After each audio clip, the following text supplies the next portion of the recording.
You are so aggressively beige, Rena, Jess slurred, her manicured nail tapping my collarbone. Live a little. We're in a club full of apex predators, and you're hugging your purse like a shield. I gripped the strap harder, ignoring the heavy bass rattling my ribs and the scent of spilled tequila. I'm pacing myself, I lied, my voice painfully thin over the music. Jess laughed, a cruel, sharp sound. I dare you to prove you even have a pulse. She spun around, her gaze slicing through the strobe lights before locking onto the raised VIP platform. Him. Go leave a mark on the scary guy. My stomach bottomed out.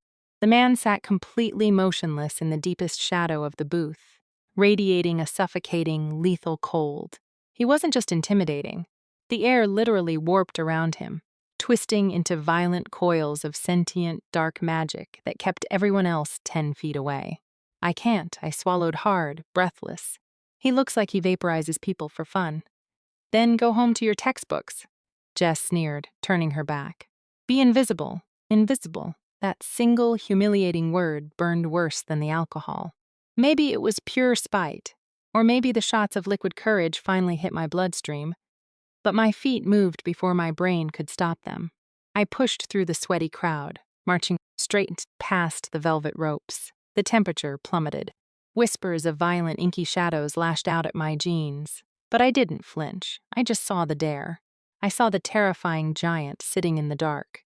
Before he could even blink, I straddled his thighs, grabbed his immaculate lapels, and sank my teeth directly into his throat. Welcome back to Tiana's Collections, Wolfpack. Before we dive into today's epic story, let's do a quick pack roll call. Head down to the comments right now and let us know. Where in the world are you listening from today? We love reading your answers and seeing just how far this amazing community reaches. And if you want to take your support to the next level, hit that join button right below the video. Becoming an official channel member unlocks exclusive perks, giving you early access to our newest uploads before anyone else, plus all the awesome custom badges that make your name stand out in the comment section. Grab your headphones, get comfortable, and let's get into the story. Chapter 1. I expected to be instantly vaporized. At the very least, I braced for the backhand of a lifetime. Instead, the moment my teeth broke the smooth, unnaturally cold skin of his throat, the universe simply stopped. The violent, swirling coils of inky magic that had been whipping around his massive frame didn't strike me. They didn't burn my flesh or throw me across the room in a bloody heap. The shadows parted, almost as if they were stepping aside in reverence to let me through, before sweeping back in to cage us both together in the dark. I tasted ozone. Crushed lightning and ancient metallic power flooded my tongue, completely erasing the cheap tequila that had put me in this monumentally stupid position. Beneath my thighs, the man went terrifyingly rigid. It wasn't the flinch of someone who had been caught off guard. It was the total, agonizing paralysis of a statue cracking open. His hands, large enough to crush my skull like a grape, were hovering mere inches from my waist, trembling with a violent, terrifying restraint. I pulled back, my lungs seizing as the liquid courage evaporated into cold, hard regret. "Oh my God," I squeaked, the sound pathetic even to my own ears. I am so sorry." His eyelids snapped open. I stopped breathing entirely. His eyes weren't human. They were a molten, glowing violet, ringed by lashes so dark they looked like soot. The sheer gravity of his stare pinned me in place. I couldn't scramble off his lap. I couldn't move. My knees were pressed against his tailored slacks, absorbing the unyielding tension of a man who felt entirely carved out of stone. I was suddenly hyper-aware of how deeply out of my depth I was. A library girl in faded sneakers, currently straddling a dormant volcano wrapped in a bespoke suit. He stared at me as if I were a hallucination, as if my mere survival was a physical impossibility. "You didn't burn," he whispered. His voice was a tectonic rumble, gravel and ash grating together in a way that vibrated straight through my chest cavity. Why would I burn?" I stammered, frantically trying to untangle my fingers from his silk lapels. "It was just a dare. My friend Jess," she said I was boring. The booming, thumping bass of the club's sound system abruptly died. It didn't fade out, it was severed. The sudden suffocating silence that flooded the VIP section was louder than the music had been. The ambient chatter, the clinking glasses, the chaotic shuffle of 100 sweating bodies. It all vanished in a fraction of a second. I twisted my head, panic spiking as I glanced it over my shoulder. Every single person on the dance floor had frozen. The air pressure in the room plummeted, making my ears pop. The scent of spilled alcohol and expensive perfume was violently overwritten by the smell of a brewing thunderstorm. Then, a low, earth-shattering growl ripped through the silence. It tore from the chest of the man beneath me, a sound so impossibly deep, it shook the floorboards and rattled the glass bottles behind the bar. It was an ancient, terrifying frequency that demanded absolute obedience. In perfect synchronization, the bouncers, the bartender, Jess, and every single apex predator in the neon-lit room dropped directly to their knees in absolute submission. The silence in the club was absolute. It wasn't the kind of quiet that follows a loud noise. It was a heavy, suffocating vacuum, as if the air itself had been sucked out of the room. Dozens of terrifying predators, people who had been grinding against each other mere moments ago, were now completely immobilized. On the sticky floor, their heads bowed so low, their foreheads practically touched the spilled liquor. I sat frozen on the lap of the giant in the bespoke suit, my brain completely short-circuiting. Is this, I swallowed, my voice a pathetic, trembling whisper, is this a flash mob? Because if Jess paid you for this, I am going to kill her. The man didn't look at the kneeling crowd. He didn't even seem to notice them. His glowing, molten violet eyes were locked entirely on my face, mapping my features with a mix of absolute horror and a fragile, terrifying wonder. Slowly, as if afraid sudden movement might shatter the illusion of my existence, he raised one massive, pale hand. His fingers, adorned with a heavy signet ring, brushed the exact spot on his throat where I had just bitten him. Where my teeth had broken his skin, there was no blood. Instead, a complex, geometric symbol was searing itself directly into his flesh. It wasn't a wound, it was a brand of pure, pulsing golden light. It looked like molten gold weaving itself through his veins, illuminating the sharp, ruthless angle of his jaw in a soft, ethereal glow.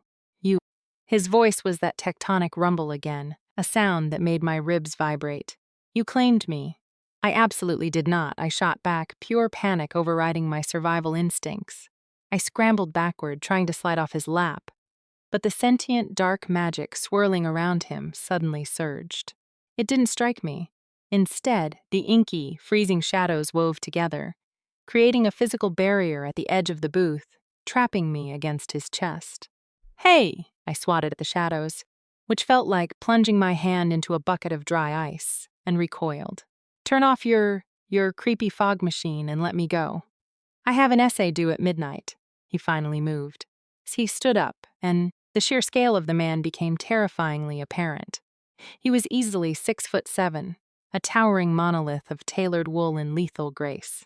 As he rose to his full height, he didn't brush me aside. He caught me by the waist. His grip was entirely effortless, hauling my feet off the floor as easily as if I were a misbehaving kitten. Put me down, I thrashed, my sneakers kicking uselessly at his shins. I will scream. I will legally change my major to criminal justice and sue you. Quiet, he commanded, though the word lacked any real anger. He sounded utterly shell-shocked. He stepped out of the VIP booth, carrying me securely against his side like a sack of highly confusing potatoes. The sea of kneeling shifters didn't dare look up as he descended the stairs. The dark magic that clung to him flared outward, a sentient, hissing warning that forced the crowd to part like the Red Sea. They scrambled backward on their hands and knees, whimpering in terror to avoid even the barest brush of his shadows. I caught a glimpse of Jess huddled near the bar. Her meticulously applied lipstick was smeared, her eyes wide with a terror so profound it made my own stomach turn to lead. She wasn't looking at me like a friend who had pulled off a great prank. She was looking at me like a ghost. "Jess!" I yelled, reaching a hand out toward her. "Call someone! Call an Uber!" She flinched violently, burying her face in her arms. "They cannot help you," the giant murmured, his chest rumbling against my shoulder. He strode effortlessly through the neon-drenched corridor and pushed through the heavy emergency exit doors, stepping out into the freezing night air. A massive, armored black SUV was idling at the curb, its engine a low, predatory purr. A driver in a crisp, tactical suit scrambled out, moving with frantic, terrified precision to pull the rear door open. He took one look at me, tucked securely under the arm of a literal nightmare, and immediately dropped his gaze to the pavement. The man tossed me into the back seat. The leather was freezing, and the tinted windows instantly plunged the cabin into a suffocating, isolated darkness. Before I could dive for the opposite door handle, he slid in beside me. The sheer mass of him took up more than half the bench. He didn't look at me immediately. He leaned forward, his glowing violet eyes locking onto the trembling driver through the partition. "Take us home," he ordered, his voice dropping into a deadly, impassive baritone. "And if anyone speaks of what occurred tonight, they bleed." The heavy door slammed shut, sealing me inside the rolling vault. Chapter 3. The Lethal Barrier. The silence inside the armored SUV was dense enough to choke on. I pressed my back flush against the passenger door, gripping the handle so hard my knuckles throbbed. I was calculating the odds of surviving a tuck and roll out of a vehicle moving at 60 miles an hour, while simultaneously eyeing the terrifying, motionless man on the other side of the seat. He was keeping an exact, precise distance from me. In the claustrophobic space, the sentient dark magic that wrapped around his body was much more visible. It pooled in the footwells like black water and slithered across the leather seats, hissing and popping like static electricity. "Unlock the doors," I demanded, forcing my voice to sound far braver than the frantic, rabbit-fast beating of my heart. "Kidnapping a college student is a federal offense. I don't care if you're the mafia or a magician or whatever the hell you are." He slowly turned his head. In the dim light of the passing street lamps, the golden, glowing brand on his neck pulsed rhythmically, matching the exact tempo of my racing heartbeat. "I am Torvac," he stated, as if that single word explained the entire unraveling of my reality. "Congratulations, Torvac. I'm Rena, and I would like to get out of your murder van." He blinked, a slow, incredibly weary movement. "You are remarkably combative for a human who just sank her teeth into the king of the Iron Citadel." I froze. My brain stalled on the title, struggling to bridge the gap between my boring beige life and the absolute terror radiating from this man. King? What is this, a medieval LARP gone wrong? "Look, I'm sorry about the bite. It was a stupid tequila-induced dare. I didn't know you were radioactive." Radioactive. A humorless, razor-sharp smile ghosted across his lips. "That is an inadequate description of my curse, Rena."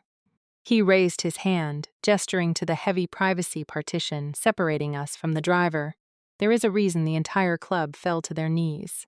There is a reason no one dared to sit within 20 feet of my table." Torvac reached into his jacket pocket and pulled out a heavy, solid silver lighter. He held it up in the space between us. "My bloodline carries an ancient autonomous defense," he explained, his violet eyes locked on mine. "It is not a shield I control. It is a parasitic magic designed to eradicate any threat to the crown. And it considers all physical contact to be a threat." Without warning, he tossed the solid silver lighter into the thickest coil of dark magic swirling near his knee.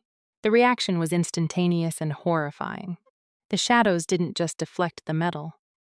They snapped around it like the jaws of a starving beast.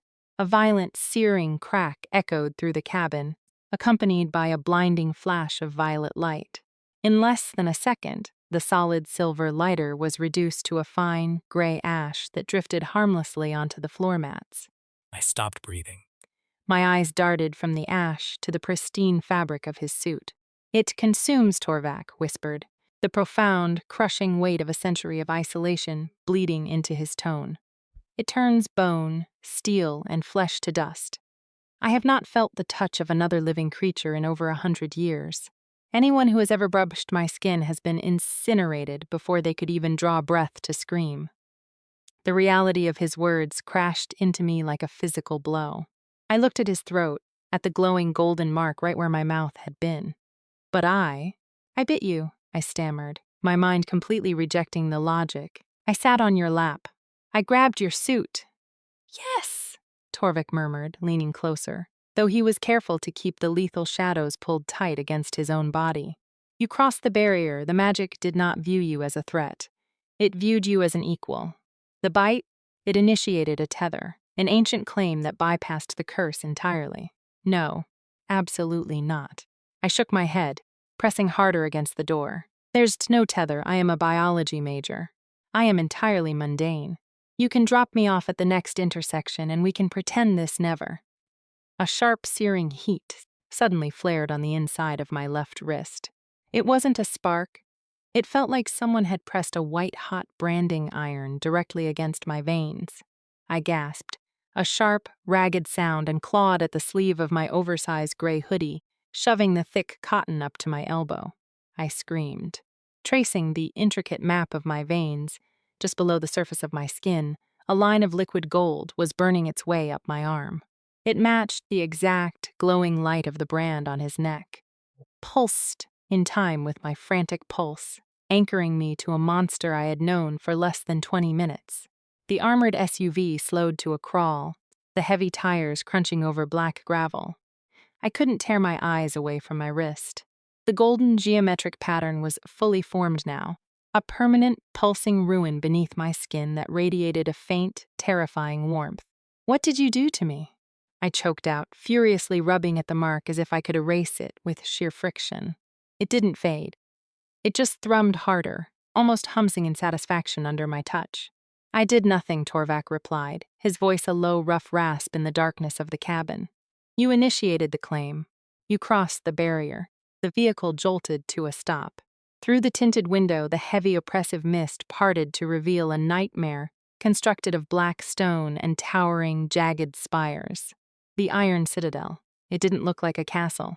It looked like a tomb designed to keep the world out, complete with massive iron gates and stone gargoyles that looked suspiciously like they were tracking our arrival.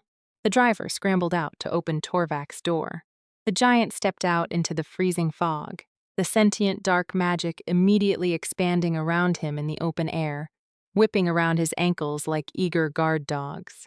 I didn't wait for him to offer a hand. I shoved my own door open and tumbled out onto the wet gravel, the chilly mountain air biting through my thin hoodie. Welcome to the Citadel, Torvac said, standing perfectly still near the massive entrance doors. He looked entirely in his element, a dark king standing before his fortress. No, I said. Torvac blinked. The dark magic swirling around him seemed to pause in confusion. No? No, I repeated, planting my beat-up Converse firmly in the gravel. I don't care about your magic fog, or your silver melting party tricks, or this creepy gothic escape room you call a house. I am calling an Uber, and I am going back to my dorm. Rena, Torvac sighed, a sound that carried a startling amount of exhaustion for a terrifying warlord. You do not understand the tether. It is not just a mark. It is a biological anchor. If you try to leave now before the bond settles. Watch me, I snapped, pivoting on my heel. I didn't look back. I marched toward the massive, open iron gates, staring fiercely at the misty road beyond. I was banking entirely on my stubbornness to get me out of this. 1, 2 steps, 10 steps. I made it exactly 20 feet from the car when the air in my lungs simply vanished. It wasn't a gradual loss of breath. It felt as if a massive invisible fishhook had been buried directly behind my sternum, attached to a steel cable that was suddenly violently yanked backward. I gasped, stumbling as a blinding white-hot pressure erupted in my chest. Behind me, a sickening, heavy thud echoed across the courtyard. I forced myself to turn around, fighting the agonizing tension in my ribs. Torvac wasn't standing by the doors anymore. The untouchable king of the Iron Citadel was on his knees in the wet gravel. His massive hands were clawing at his own chest, his knuckles white with strain. The dark magic around him was thrashing violently, cracking like lace bullwhips against the stones as it reacted to its master's sudden, catastrophic vulnerability. A guttural, pained grunt tore from his throat. It wasn't the sound of a monster being attacked. It was the sound of a man being torn apart from the inside out. Torvac? I whispered, my voice cracking. The moment I took another step backward, the invisible hook in my chest twisted, burning like acid. Torvac let out a raw, agonizing roar, his massive shoulders folding forward until his forehead rested against the sharp gravel. He wasn't keeping me here by force. The distance itself was killing him. My survival instinct screamed at me to run, to push through the pain and escape into the mist. But the sheer, devastating vulnerability of this terrifying giant, brought to his knees by my absence, overrode every logical thought in my brain. I didn't walk, I sprinted.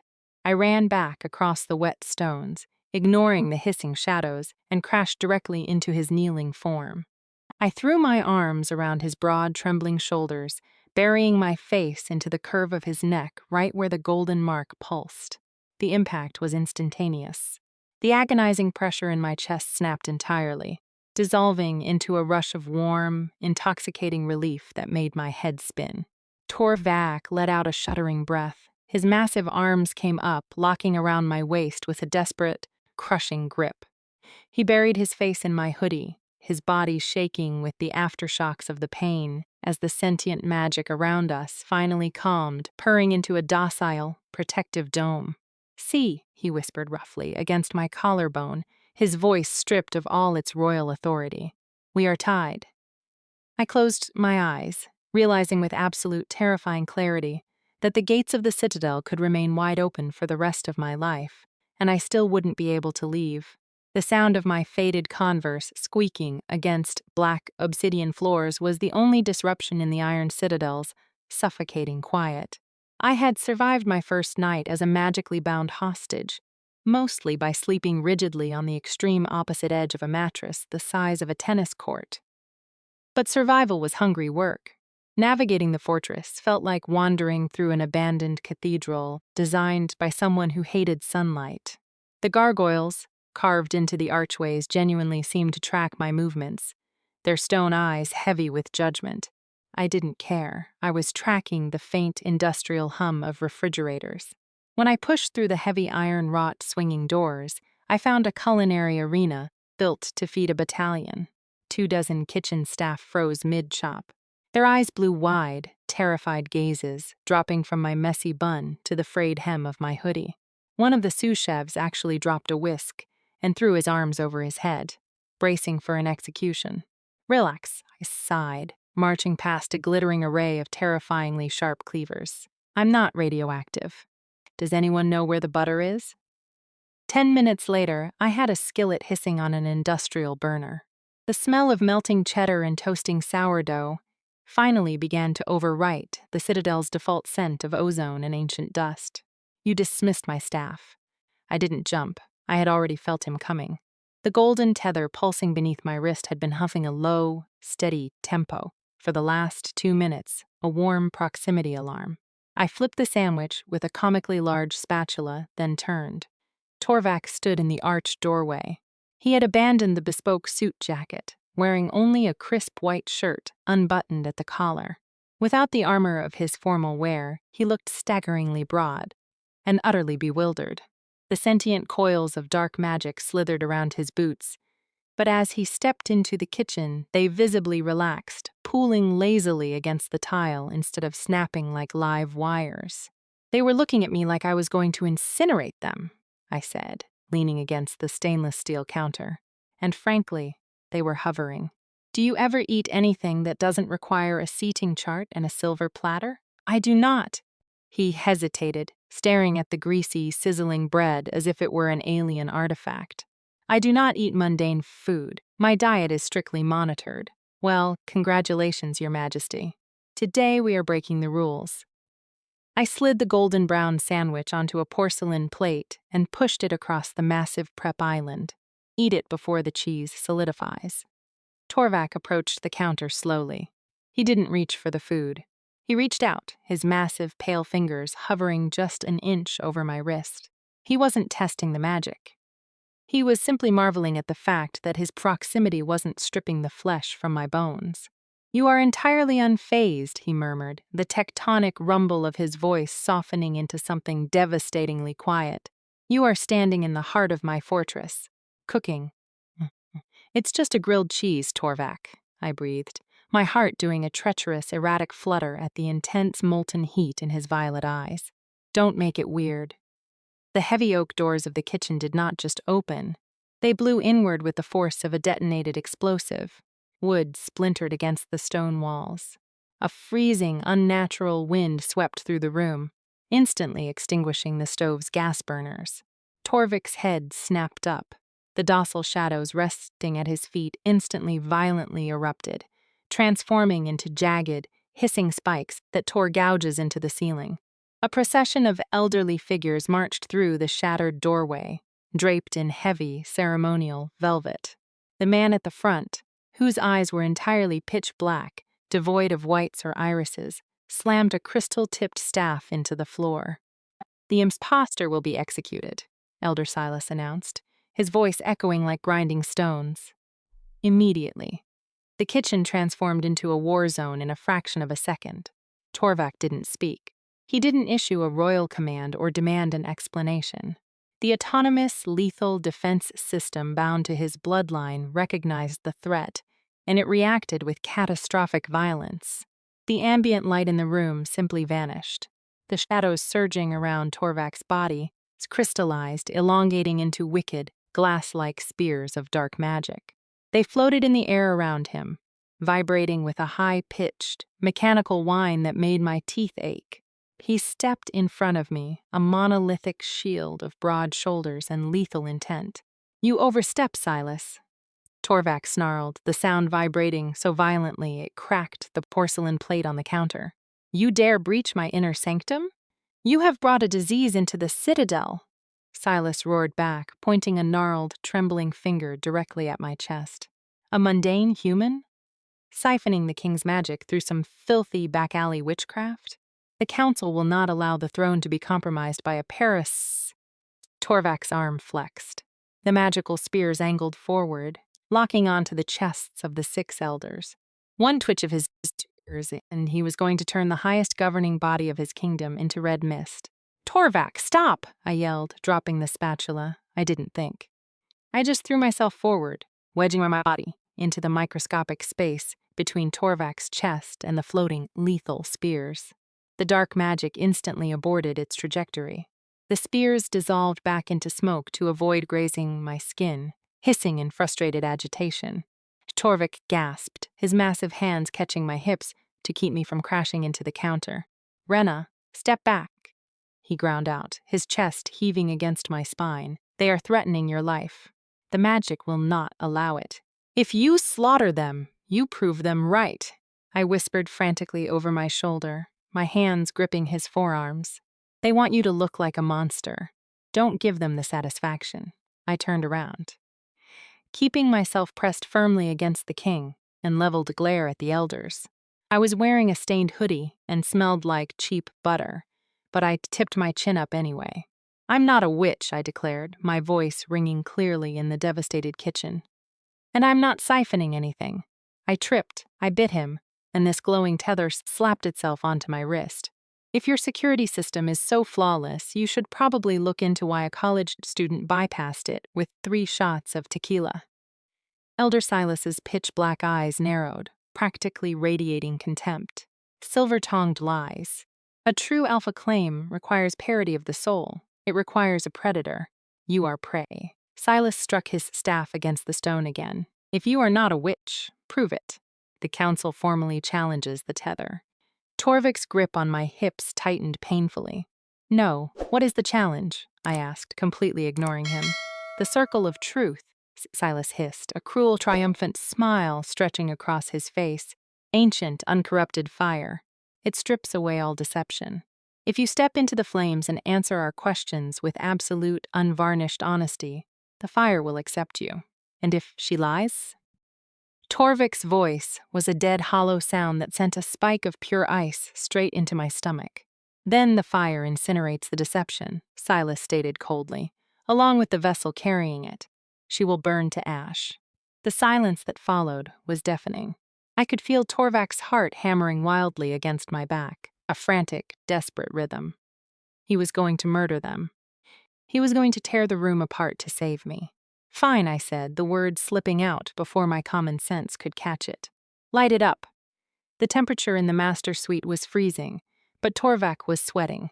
He moved through the cavernous bedroom like a trapped hurricane.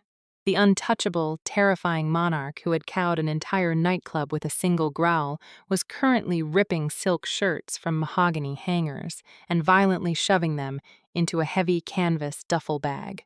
"You need sturdy shoes," Torvac muttered, pulling open a massive drawer with enough force to splinter the wood.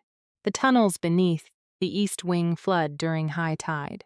The passage is narrow, but it bypasses the outer wards entirely.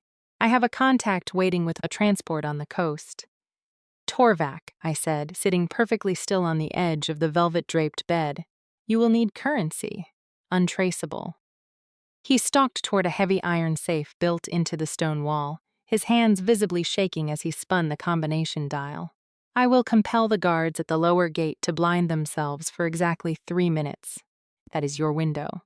"Torvac, stop!" I pushed off the mattress and stepped into his path. He nearly collided with me, dropping a stack of banded $100 bills onto the floor. The sentient shadows snapping around his boots were mirroring his internal panic, swirling in chaotic, erratic loops. "I am not leaving," I said softly, holding my ground. "You do not understand what you agreed to," Torvac roared, the sudden volume making me flinch. He ran a trembling hand through his dark hair, his violet eyes wide and frantic. "The circle of truth is not a polygraph, Rena. It is archaic blood magic. It is a sentient judge. If you harbor even a microscopic fraction of a lie, a hidden agenda, a withheld feeling, the fire will find it. It will consume you before I can even cross the room to pull you out. Then I'll just have to be honest." "No human is entirely honest," he argued, grabbing my shoulders. His massive hands were surprisingly gentle, despite the desperate terror in his voice. "We all lie to survive. You are walking into an execution. I will not allow it. If I run, you lose the throne," I countered, looking up at him. "Silas will declare you compromised. It will start a civil war. And what happens to the tether, Torvac? What happens to us if I cross the ocean?" His jaw clenched so tight I thought his teeth might shatter. "The bond will stretch," he admitted, his voice dropping to a ragged whisper. "It will starve. It will feel like swallowing broken glass every single day, for the rest of my life, but you will be alive." My breath hitched. He was entirely serious. This terrifying, isolated monster was completely willing to condemn himself to a lifetime of psychic agony just to keep me safe. He thought his power was his curse. He didn't realize his heart was the actual liability. I reached up, sliding my hands up his chest, past the crisp collar of his shirt, and bracketed his face. His breath hitched as my palms pressed against his pale, cold cheeks. The lethal shadows whipping around us instantly died, dissolving into the floor as the magic recognized my touch. "You have spent a century trapped in the dark because everyone was terrified of what you are," I whispered, holding his glowing violet gaze. "I'm not running away from you. Not through a flooded tunnel, and not from a bunch of judgmental old men with magics." Torvac closed his eyes, leaning his heavy head into my hands with a shuddering, broken exhale. "I'm not leaving," I vowed, my thumb brushing his cheekbone. "If they want the truth, I'll give it to them." The roar of 10,000 shifters sounded less like a crowd, and more like an ocean threatening to swallow the earth. The sunken amphitheater was a colossal, ancient ruin carved directly into the bedrock beneath the citadel. It smelled of wet limestone and ancient copper. As I was led down the cracked, uneven steps, the sheer weight of the audience's hostility pressed against my skin like a physical barrier. Torvac walked beside me, his presence a heavy, looming threat. The sentient shadows around his boots were thrashing, whipping into the stone and leaving deep, smoking gouges. Every time the crowd's jeers grew too loud, a low, tectonic vibration rumbled from his chest, silencing the nearest sector instantly. "You do not have to do this," he murmured, his shoulder brushing mine. The sheer heat radiating through his crisp shirt was a stark contrast to the freezing, subterranean air. "Say the word, Rena, and I will turn this arena into a graveyard." "I'm not letting you start a war because I bit you in a club," I whispered back, attempting a reassuring smile that probably looked like a grimace. Besides, I wore my lucky sneakers. At the dead center of the arena floor, a massive, jagged rune was etched into the obsidian bedrock. Elder Silas stood at its edge, his pitch-black eyes gleaming with anticipated victory. I stepped into the center of the carving. The stone instantly hummed, vibrating through the thin soles of my shoes. "The circle is sealed," Silas bellowed, his voice magically amplified to echo off the tiered seating. With a deafening whoosh, a solid wall of blinding white fire erupted from the etched lines, entirely encasing me in a cylinder of heat. It didn't burn yet. It felt like standing directly beneath a magnifying glass on a summer day, heavy and expectant. Through the distorted, wavy air, I could see Torvac rigid with terror, his hands clenched into fists so tight his knuckles bled. "State your name and nature," Silas demanded. "Rena," I shouted over the roar of the flames. "Human." The white fire flickered, tasting the words, then stabilized. "You infiltrated the VIP sector of the Scarlet Lounge."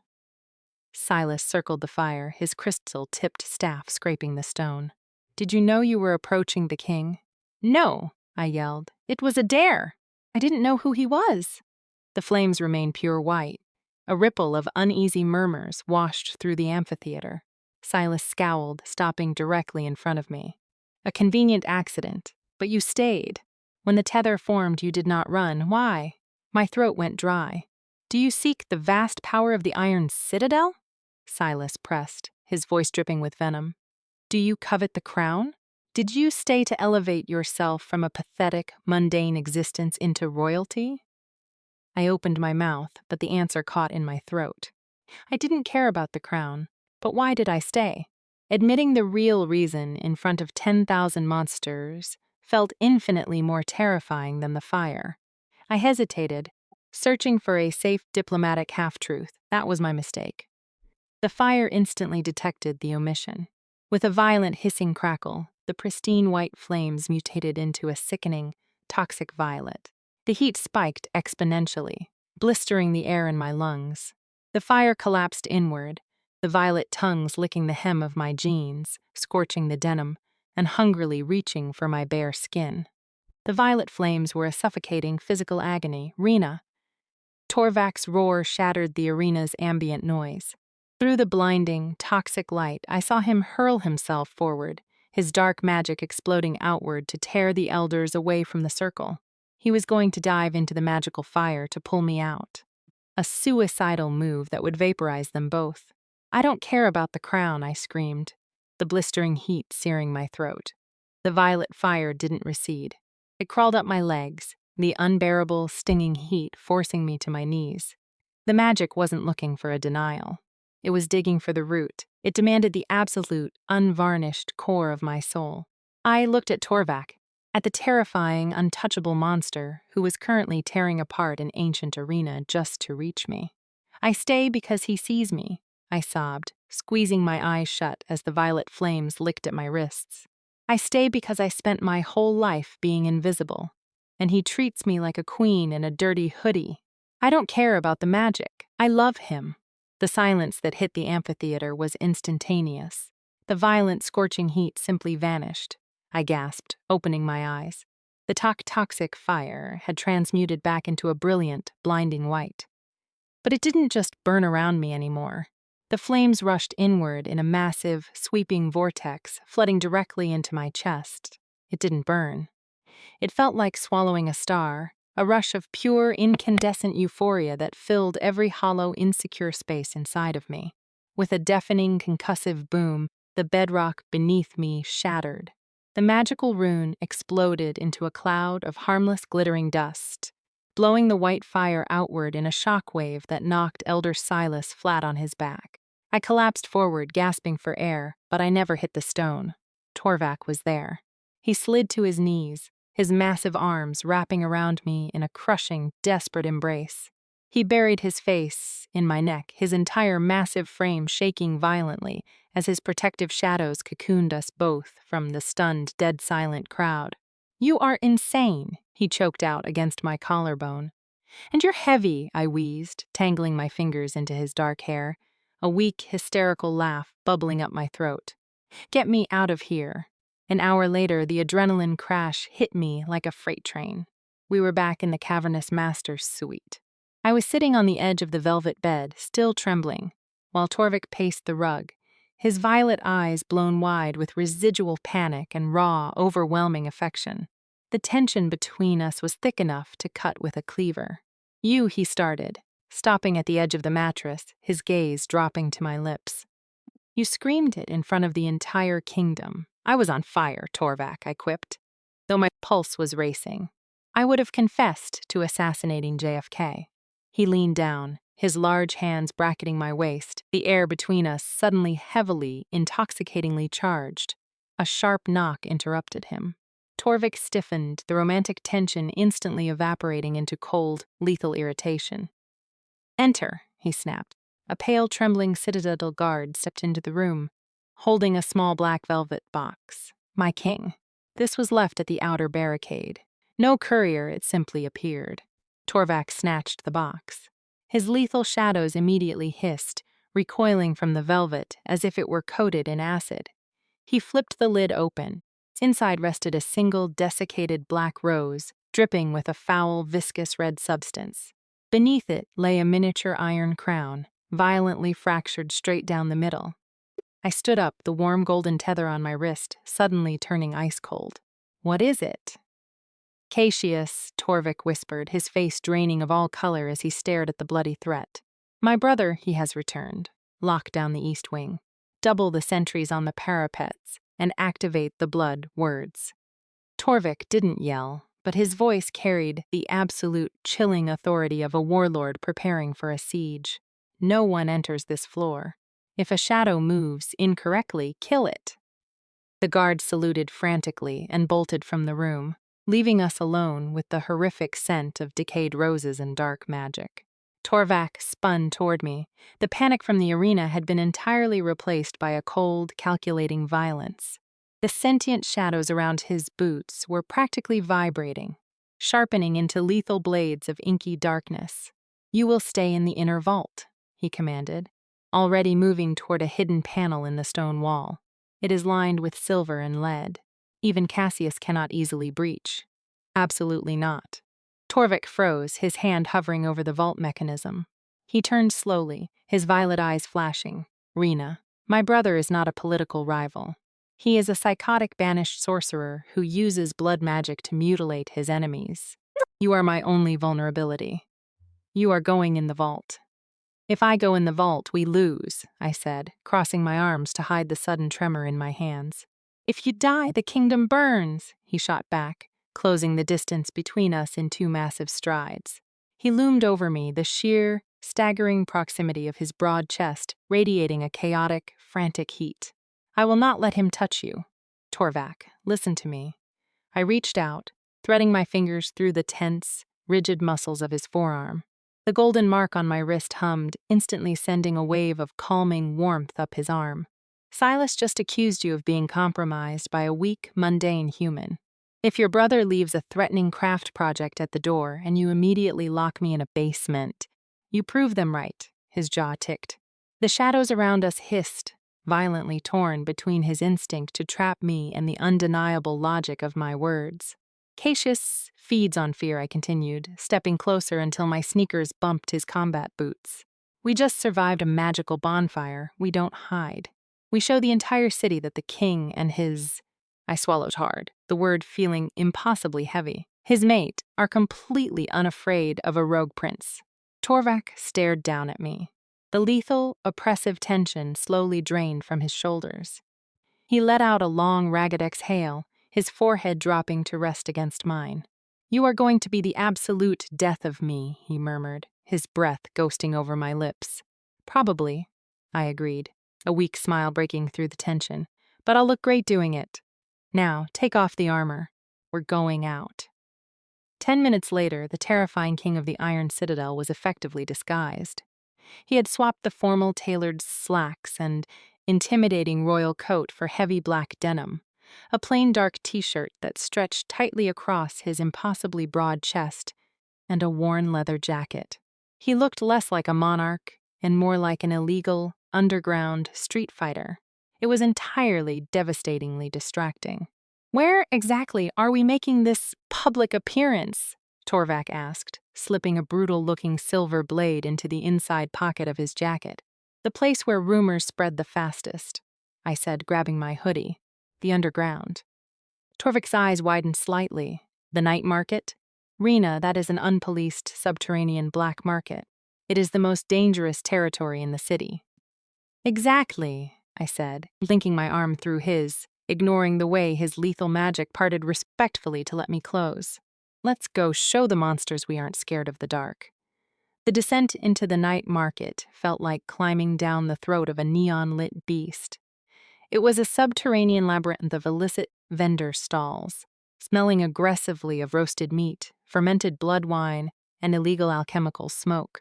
Torvac's hand completely swallowed mine. His palm was rough, calloused, and surprisingly warm, a shocking contrast to the hissing, icy fringe of dark magic sweeping the cobblestones around our boots. We didn't have to push through the dense, rowdy crowd. The moment the local shifters caught the scent of apex ozones and saw the swirling shadows, they violently shoved each other out of our path, leaving a 10-foot radius of terrified, empty space. You realize, Torvac murmured, leaning down so his lips brushed the shell of my ear, that walking into a smuggler's den wearing a cotton hoodie and holding my hand is practically begging to be assassinated. They're terrified of you, I shot back, though a shiver traced down my spine at his proximity. Look at them. You could wear a pink tutu and they'd still bow. Besides, we're projecting casual dominance. I pulled him toward a stall illuminated by flickering ultraviolet bulbs. The vendor, a twitchy man with scaled patches on his neck, practically threw himself against the back wall when Torvac approached.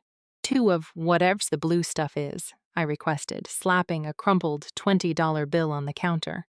The vendor shakily pushed forward 2 plastic cups filled with a glowing, bioluminescent liquid. Torvac stared at the cup as if it contained weaponized plutonium. I am not drinking that, he declared flatly. It is entirely unnatural. Live a little, I teased. I brought the cup to my lips, wincing as the sour, electric blue liquid burned down my throat. When I lowered the plastic rim, Torvac was already watching me. The chaotic noise of the market faded into white static. He reached out, his thumb gently tracing my lower lip to catch a stray drop of the glowing drink. His touch was painstakingly careful, so deeply at odds with the monster everyone else saw. For a single suspended heartbeat, I forgot the crowd, I forgot the elders. I just felt the heavy, magnetic pull of the golden tether pulsing under my skin. Then the hairs on my arms stood straight up. It wasn't a sudden noise. It was a wrongness in the air, a sudden freezing drop in barometric pressure. I looked past Torvac's broad shoulder. In the narrow, trash-littered alleyway between a weapons stall and a potion vendor, the shadows weren't behaving. They detached from the brick walls, pooling into the center of the street. The inky blackness began to knit together, rising upward and forming vaguely humanoid silhouettes. They didn't have faces, just hollow, glowing white eyes that locked directly onto me. My fingers went numb. The plastic cup slipped from my grasps, hitting the cobblestones in a splash of neon blue. The plastic cup hadn't even finished bouncing before the market exploded into absolute chaos. The hollow-eyed shadow creatures didn't walk. They lunged, closing the distance with unnatural, jerky speed. But they weren't alone. From the iron catwalks above the stalls, a dozen heavily armored mercenaries dropped into the street.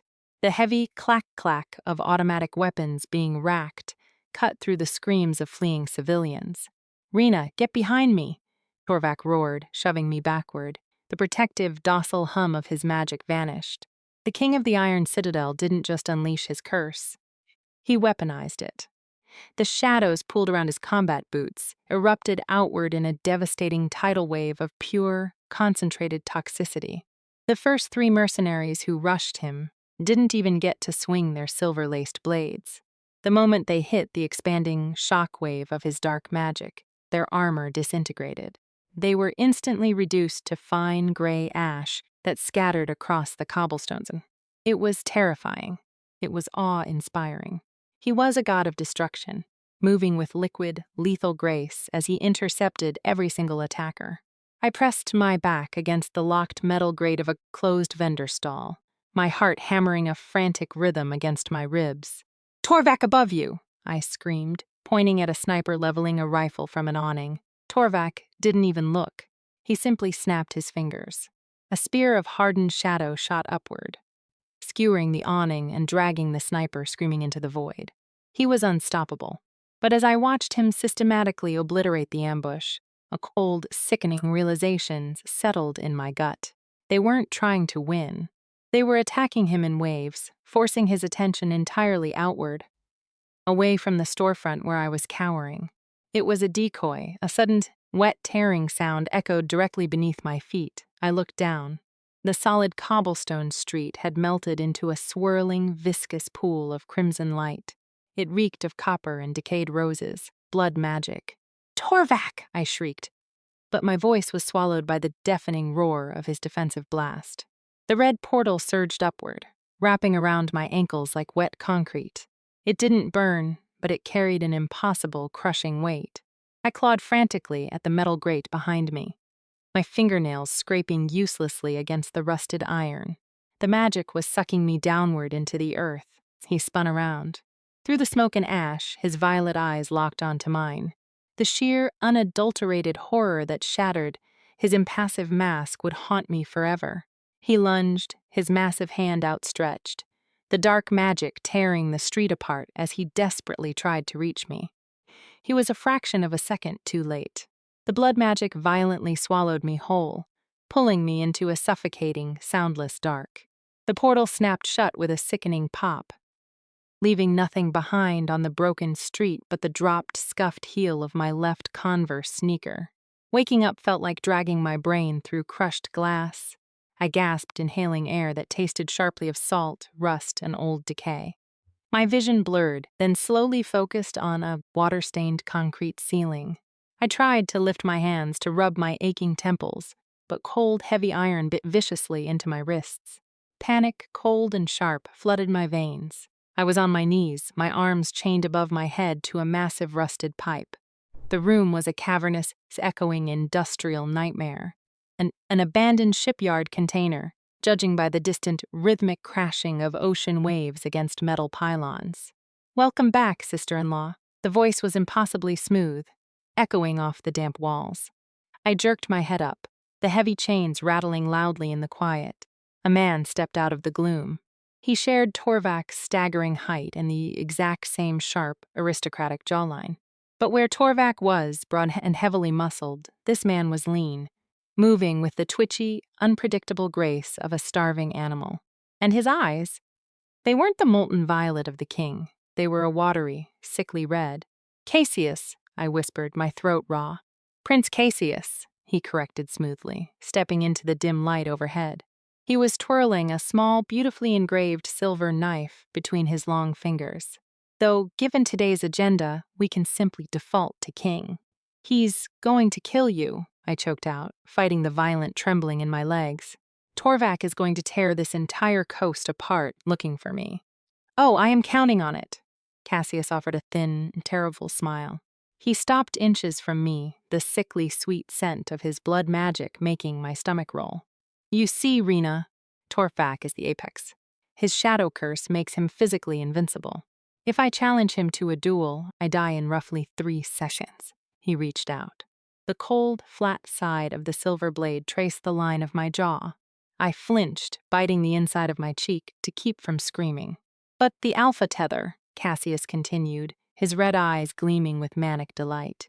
"It is a beautifully flawed piece of ancient magic. It anchors 2 souls, shared strength, shared life, and, most importantly," he dragged the tip of the knife down to my collarbone, "shared physical sensation." The blood drained from my face.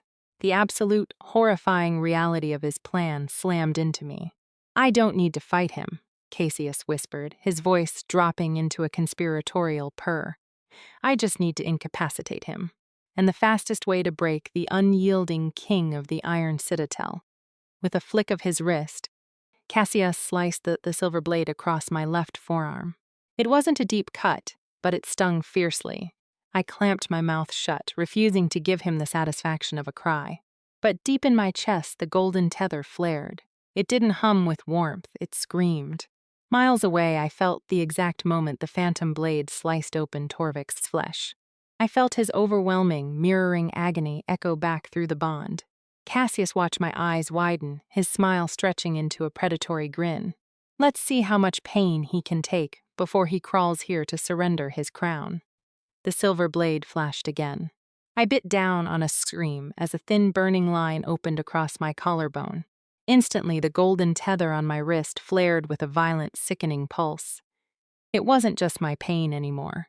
Through the magical anchor, I felt the devastating, concussive shockwave of a massive body hitting the earth miles away. Torvac. The phantom strikes were forcing the untouchable king to his knees in the dirt. "You're a coward," I wheezed, spitting a mouthful of copper-tasting saliva onto the rusted metal grating beneath me. "I am a pragmatist," Cassius corrected smoothly. He strolled toward a battered shipping crate, lifting a high-tech tablet and casually mounting it to a portable tripod. "Really?" I gasped, forcing a wet, mocking laugh through my bruised ribs. "An evil monologue in a tripod? What's next, a ring light? Are you going to ask the Citadel to like and subscribe to my murder?" Cassius's watery red eyes narrowed, the amusement draining from his face. "You are entirely too loud for a hostage." He tapped the screen, and a harsh red light blinked to life. "Let us see if your king appreciates your humor." With a flick of his wrist, Cassius hijacked the emergency broadcast frequencies of the Iron Citadel. I knew, with a sickening drop in my stomach, that my battered, bleeding face was suddenly projecting onto every screen in the royal fortress. Cassius stepped behind me, grabbing a handful of my messy hair and brutally yanking my head back to force my gaze into the camera lens. "King Torvac," Cassius purred, his voice dripping with theatrical venom, "I imagine you are feeling a bit under the weather. The tether is a magnificent burden, isn't it?" He pressed the cold, flat edge of the silver knife directly against my jugular. Through the bond, I felt a jolt of pure, unadulterated panic detonate inside Torvac's chest. "I do not want a war," Cassius lied to the lens. "I simply want what is rightfully mine, surrender the crown, abdicate publicly, walk out of the Citadel's north gate, utterly unarmed and alone." Cassius leaned down, his breath warm and rotting against my ear. "You have exactly 1 hour. If you are not at the gate by then, I will stop making these shallow cuts, and I will begin removing pieces of your queen." Cassius reached out, tapping the tablet. The red light died. I slumped forward in the chains, hot tears finally spilling over my lashes. Not for myself, but for the man who was about to trade the world for my life. The cavernous shipyard plunged back into heavy, suffocating shadows. Cassius didn't say another word. He simply pulled up a rusted folding chair, crossed his long legs, and began meticulously cleaning his silver blade, perfectly content to let the clock run down. I hung from the iron cuffs, my muscles screaming in protest. But the physical agony was entirely secondary to the crushing, devastating weight currently bleeding through the golden mark on my wrist. The tether was a two-way street. If Torvac could feel my cuts, I could feel his soul. I closed my eyes, shutting out the damp, salty air of the dungeon, and pressed my consciousness desperately down that glowing, magical line. It was like plunging my head underwater. The rhythmic crashing of the ocean faded, replaced immediately by the stark, terrifying silence of the Citadel's throne room.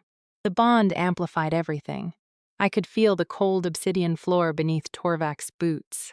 I could feel the warm, sticky phantom blood soaking through his crisp white shirt, my blood marking his skin. "We can breach the coast, my king." General Vance's voice echoed down the tether, muffled but frantic. "Give us the order. We will storm the shipyard." "No." Torvac's reply wasn't spoken. It was a hollow dead vibration that rattled my own teeth. "If we attack, he executes her before you breach the doors. You heard the terms. You cannot sacrifice the kingdom for one human." I felt Torvac's absolute, soul-crushing resignation.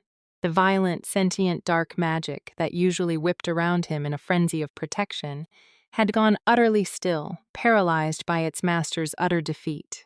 He wasn't choosing the crown. He wasn't choosing his own life. Through the bond, I felt the heavy, scraping slide of metal against bone. Clink. It was the sound of the king's heavy gold signet ring hitting the stone floor. He had taken it off. My heart stalled in my chest. No, Torvac, no. I felt the heavy, dragging impact of his boots turning away from the throne.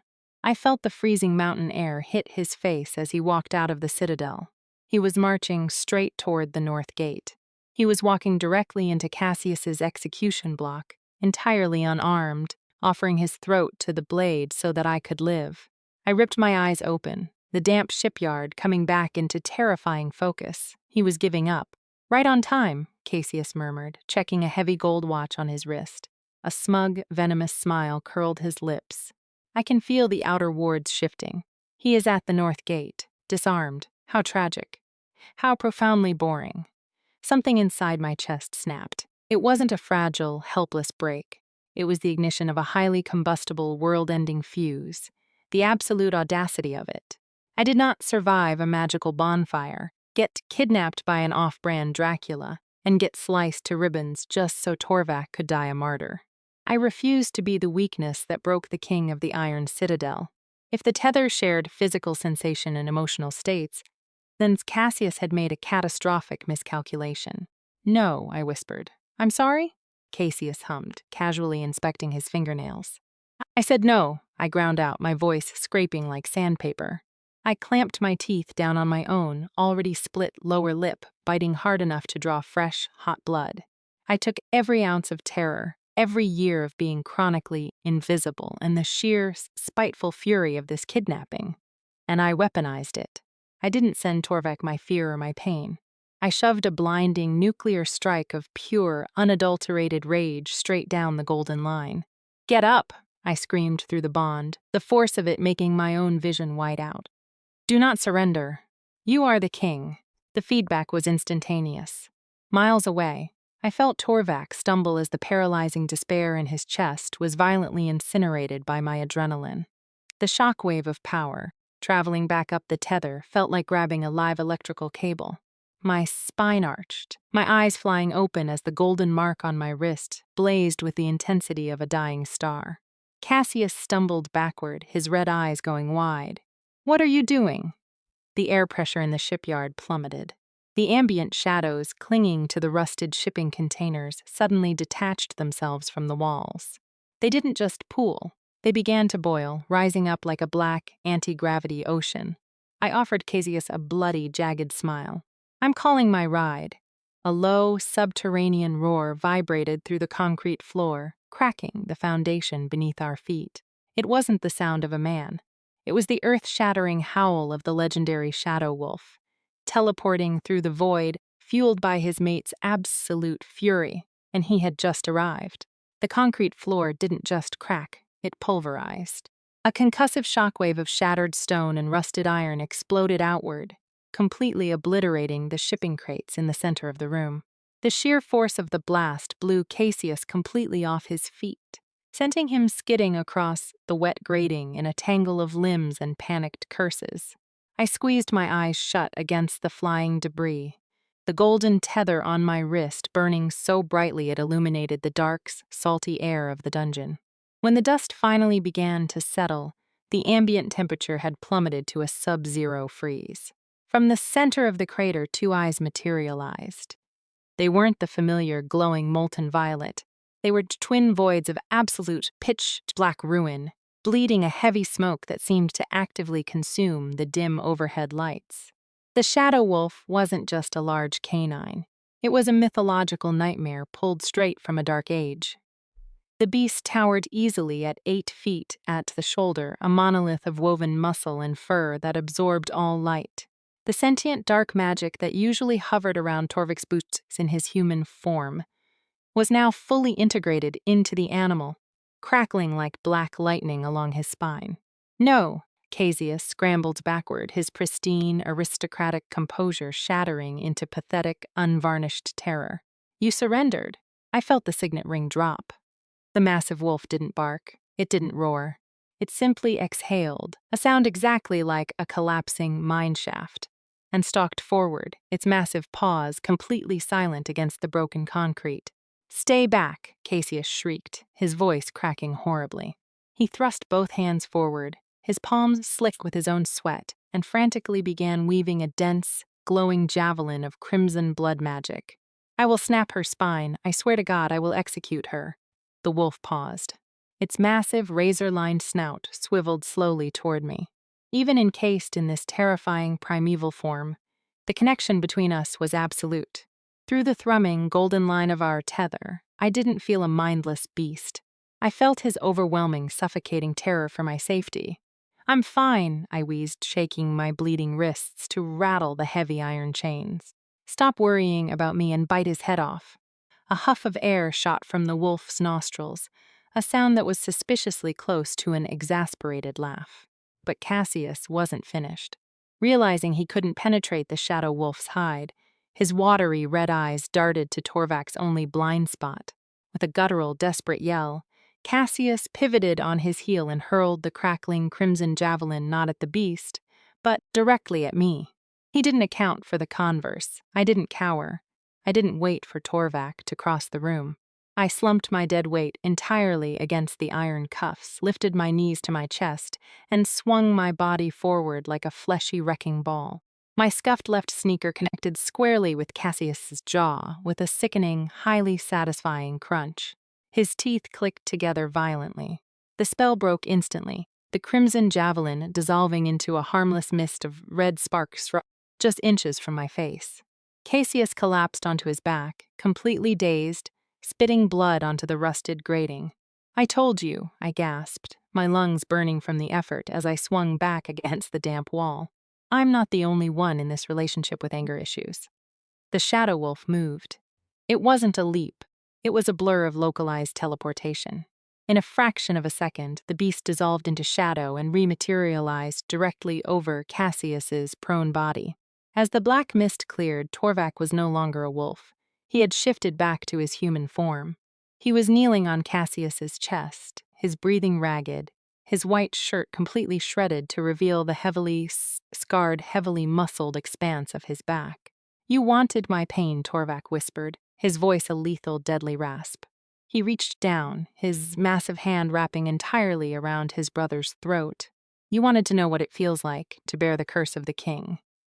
Torvac tightened his grip.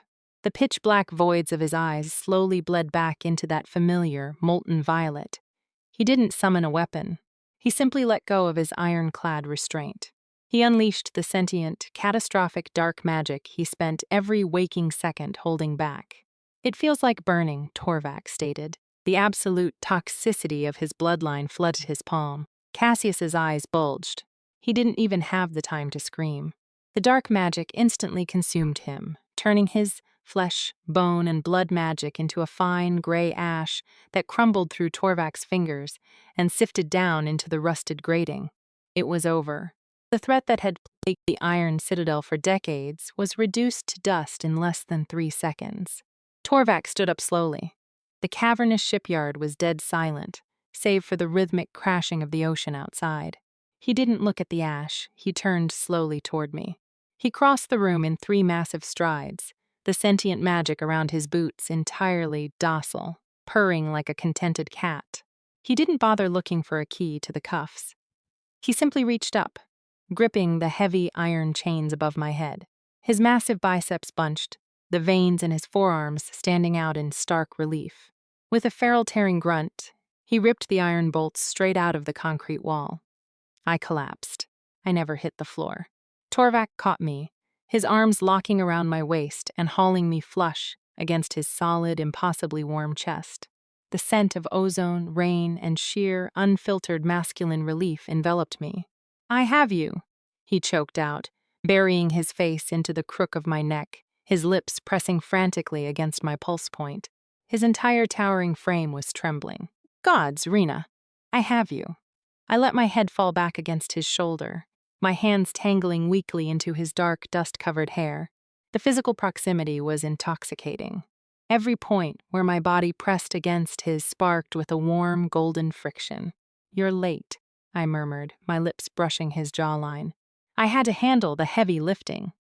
Torvac pulled back just slightly, his violet eyes frantically scanning the shallow, bloody cuts Cassius had left across my collarbone and arms.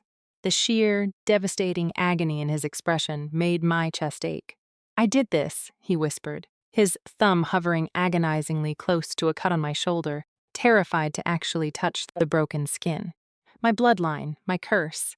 "Hey," I breathed, reaching up to cup his jaw. "Look at me." But as his eyes met mine, the golden tether on my wrist began to throb with a sudden, blinding intensity. The air between us superheated. Torvac gasped, his gaze dropping to his own hands as the sentient dark magic pooling around us suddenly turned a bright, searing gold. I didn't know what was happening, but as the golden light crawled up my arms, the cuts on my skin didn't heal. They began to literally catch fire.